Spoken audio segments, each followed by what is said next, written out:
sort of the lack of interest, the hopelessness. And in looking at older adults, a lot of older adults have depression that fits into the depletion syndrome. It's just another version of saying the depression without sadness.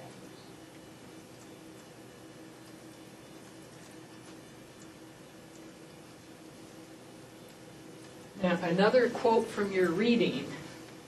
So, this is very important.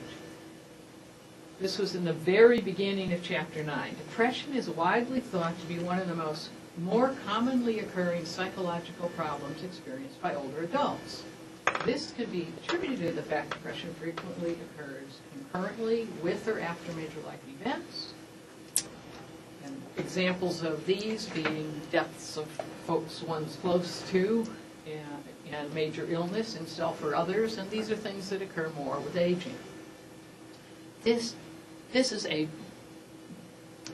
statement about which you should be extremely cautious and not make a mistake. So, depression is one of the more commonly occurring psychological problems experienced by older adults.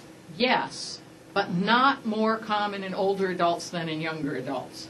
So just don't make that easy leap. So in older adults compared to what other things older adults might experience, it's common. In older adults compared to younger adults, it's not more common. I'm going to say this just one more time so you'll get it. So this is from Lissy Jarvik, wonderful geropsychiatrist at UCLA and West LA VA. So she wrote, basically, so why is it, in the face of the losses that occur with age, and then she starts listing the losses, somatic illness, physical disability, sensory deficits, reduction in mental agility, economic problems, loss of social roles, deaths of family and friends. So, why isn't every older person in a profound state of depression? And we'll refer to this as Paradox 1, and keep running this theme.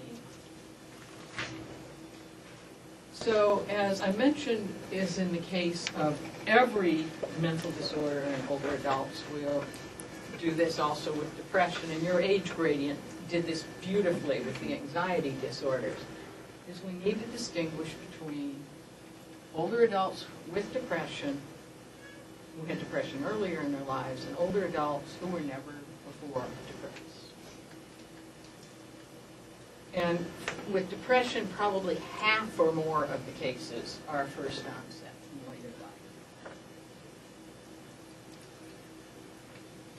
life.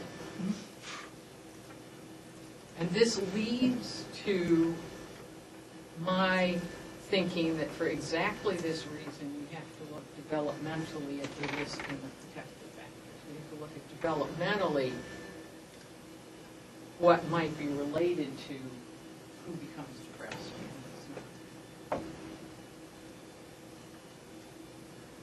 So here's a model that Amy Fisk and Julie Weatherall and I developed. And you can download this whole article for free from the Annual Review's website. That's a review of depression in older adults. So what we did was we tried to take both risk and protective factors and stick them in more or less in developmental kind of sequence. And what I'm going to do now is take this picture and we're going to look at various parts of it and explore some of these risk boxes and the protective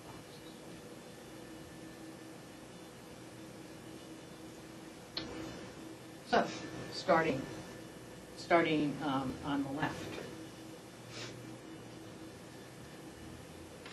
Older adults whose depression begins earlier in life and then recurs later in life are more likely to have a family history of depression. And they're more likely to have higher scores on neuroticism. And we've also looked at the age of onset in a twin study, looked at the age of onset of the depression and looked at what was going on in their twin. And so these are data from our Swedish twin study. So MD is major depression. And this is the chance of the co-twin also being depressed, and this is the age of onset of depression in the first twin. So, the lower age of onset of depression in twin 1, there's a much higher risk that the other twin will also become depressed. So this suggests a role for genetics. And kind of a cute thing is VD is vascular disease. So the age of onset of depression in the depressed twin, the older it is, the more likely the co-twin is going to have vascular disease. And we'll return to this story in a moment, but this is related to some theories about why people might become depressed the first time in old age when they hadn't been depressed when they were younger.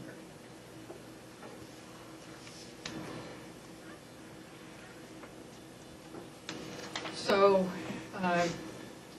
we position stressful life events also early on here.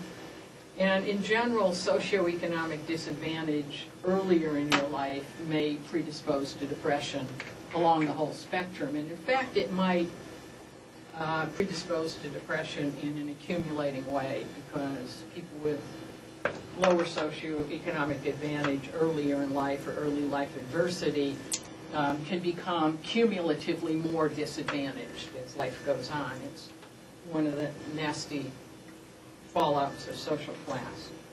Stressful life events are probably a more important risk for depression earlier in the lifespan, but we suggest they pop up again important later in the lifespan when things start happening that are kinds of stressful events you've never before seen in your life. And this does happen to older adults. And as we know, there's also fewer resources for coping with it. But in general, stressful life events is an early life risk factor. And again, the high scores on neuroticism are related to depression in later life. And in the twin study, we also found that that was in part of the genetic picture. So the neuroticism was part of the psychological diathesis that's probably genetically driven. So twins are sharing this diathesis. Then moving along the life, and having depression once does increase chances of having depression again. So we note that. It decreases chances? Yes, it increases chances of a recurrence. Increase or decrease? In. Goes up. It's a risk factor. Thank you. Prior depression is a risk factor for later depression. Anxiety often precedes depression, and this came up in your readings, the one that Luina was looking at also with Julie Weatherall. Anxiety symptoms were preceding depression symptoms developmentally, and anxiety disorder often precedes depressive disorder. Insomnia. Insomnia is an interesting overlooked risk factor for late life depression. And what's intriguing is that I mentioned sleeping too much or sleeping too little is one of the symptoms that can get ticked off as part of a depressive syndrome. But often what happens is that the insomnia, rather than simply being a symptom of the depression, is something that starts much earlier and appears to be a risk factor for depression. And when the depression is treated, people may be left still with insomnia. And so this is now leading to a lot of recommendations to treat insomnia, and there's some very effective behavioral and cognitive behavioral interventions for insomnia, so that when somebody is both depressed and their sleep problems,